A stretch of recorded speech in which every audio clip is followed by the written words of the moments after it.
est contesté. Même dans son propre camp, le président américain sortant Joe Biden jouait sa survie hier au sommet de l'OTAN. Et ce qu'il en est ressorti, eh bien, c'est un président de 81 ans combatif, malgré quelques erreurs embarrassantes, notamment en confondant les noms du président ukrainien Volodymyr Zelensky avec celui du président russe Vladimir Poutine.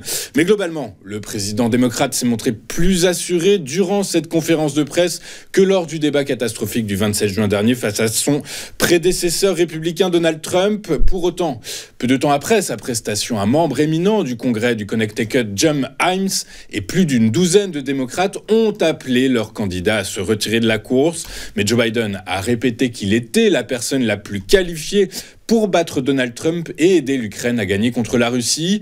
Insistant sur son expérience, notamment sur la scène internationale, il s'est félicité d'avoir permis l'élargissement de l'OTAN avec l'adhésion de la Suède et de la Finlande et d'avoir réuni une coalition de 50 personnes pour soutenir l'Ukraine. Rappelons tout de même que selon un sondage Ipsos diffusé hier par le Washington Post et ABC, 67% des personnes interrogées estiment que le président américain devrait retirer sa candidature. Parmi les seuls électeurs démocrates, c'est aussi l'opinion majoritaire à 56%. Seulement 24% des électeurs jugent que Joe Biden est mentalement vif, tandis que près du double, c'est-à-dire 58%, jugent que c'est le cas pour Donald Trump. Toujours aux États-Unis, l'inflation surprend et ralentit plus que prévu en juin. En effet, sur un an, l'indice CPI est retombé à 3% contre 3,3% lors du mois précédent, selon des données publiées hier par le département américain du travail. Quant à l'inflation sous-jacente qui exclut les produits alimentaires et énergétiques, elle n'a augmenté que de 0,1%, soit la plus faible augmentation depuis janvier 2021. L'inflation aux États-Unis semble donc enfin prendre la bonne direction. Après un semestre d'incertitude, l'accélération de la production et la normalisation des chaînes d'approvisionnement ont déjà entraîné une forte baisse de l'inflation des biens. Les prix des services ont augmenté plus rapidement en moyenne, mais devraient augmenter à un rythme plus modéré, car le ralentissement du marché du travail entraîne un ralentissement de la croissance des salaires. Après cette publication, les marchés estiment à 74% la probabilité d'une baisse de 25 points de base lors de la réunion de septembre de la Fed, contre moins de 50% il y a un mois, selon les données publiées par le baromètre FedWatch de CME. Désormais, tous les regards sont tournés vers la Réserve fédérale américaine, puisqu'après avoir fortement fait monter ses taux pour les amener dans une fourchette comprise entre 5,25 et 5,50%, leur niveau le plus élevé depuis le début du siècle, elle temporise pour les réduire, arguant du manque de données pointant vers une baisse durable en direction de sa cible de 2%. Dans un communiqué, le président américain Joe Biden, en campagne, vous le savez, pour sa réélection face à son prédécesseur Donald Trump, s'est aussitôt félicité des progrès significatifs réalisés sur le front de l'inflation. Je vous rappelle que l'indice CPI est important pour le pouvoir d'achat des Américains, car c'est celui sur lequel les retraites sont indexées, mais pour mener sa politique monétaire, la Fed lui préfère l'indice PCE, qu'elle estime prendre plus largement en compte l'ensemble des biens et services et qui sera publié le 26 juillet prochain, soit quelques jours avant la prochaine réunion de la Fed prévue les 30 et 31 juillet prochains. BHP a temporairement suspendu ses opérations de nickel en Australie occidentale en raison d'une offre excédentaire sur le marché mondial du nickel et d'une forte croissance du nickel alternatif à faible coût. Nous n'avons pas été en mesure de surmonter les défis économiques considérables posés par une offre excédentaire mondiale de nickel, a déclaré Géraldine Stellery, présidente de BHP Australie. Ceci étant, le groupe investira environ 300 millions de dollars par an après une période de transition, et ce pour soutenir un éventuel redémarrage de l'activité nickel. Cette suspension, qui pourrait durer plusieurs années selon BHP, prive ainsi l'Occident d'une source clé capable de fournir suffisamment de métal pour fabriquer, tenez-vous bien, 700 000 batteries de véhicules par an.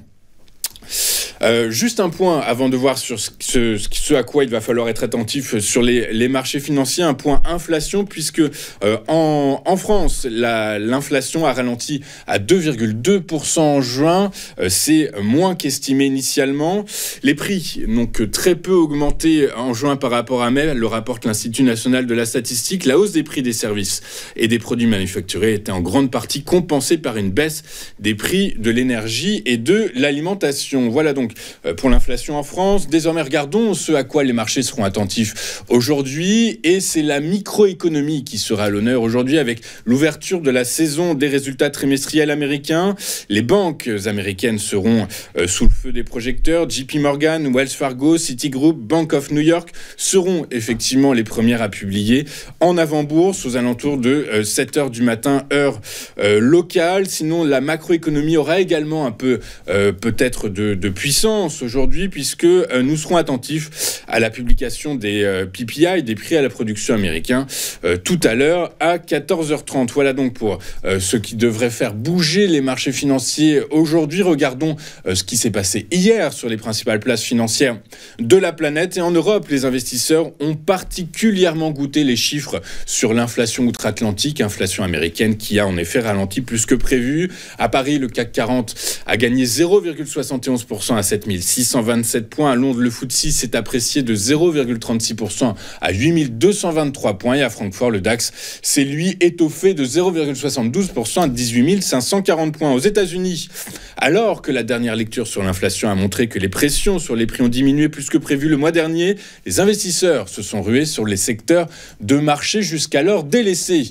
La certitude croissante que la baisse de taux est à portée de main a fait baisser les rendements des obligations d'État et a donc déclenché une ruée vers les segments défavorisés du marché qui pourraient bénéficier de cette baisse de taux. L'indice Russell 2000 des petites capitalisations qui était stable depuis quelques jours a bondi de 3,6%, sa meilleure journée depuis novembre dernier. L'immobilier également, le secteur le moins performant du S&P 500 cette année, a bondi de près de 3%, tandis que les groupes des services aux collectivités de l'industrie ont progressé respectivement de 1,8 et 1,3%. Dans le détail des principaux indices actions, le Dow Jones a pris 0,08% à 39 753 points. Le S&P 500 a reculé de 0,88% à 5 584 points. Quant au Nasdaq Composite, il a lui cédé près de 2% à 18 283 points. Sur le marché des rendements obligataires, à l'heure de la clôture à Wall Street, le rendement des bons du Trésor à 10 ans s'établissait à 4,192%, en baisse par rapport aux 4,28% de la veille. Enfin, sur le marché du pétrole, les prix ont fini en hausse hier, portés par la bonne orientation de l'inflation américaine qui renforce la probabilité de futures baisses de taux de la Fed en 2024. Autre facteur de soutien des cours, les stocks de pétrole brut américains se sont contractés de nouveau la semaine dernière, selon l'agence américaine d'information sur l'énergie qui a publié ses chiffres hier. La baisse a atteint 3,4 millions de barils lors de la semaine achevée le 5 juillet, alors que les analystes tablaient eux en moyenne sur une hausse. Ainsi, le prix du baril de Brent de la mer du Nord pour livraison septembre a gagné 0,37% à 85,40 $. Son équivalent américain, le baril de West Texas Intermediate pour livraison en août, a lui grappillé 0,63% à 82,62 $.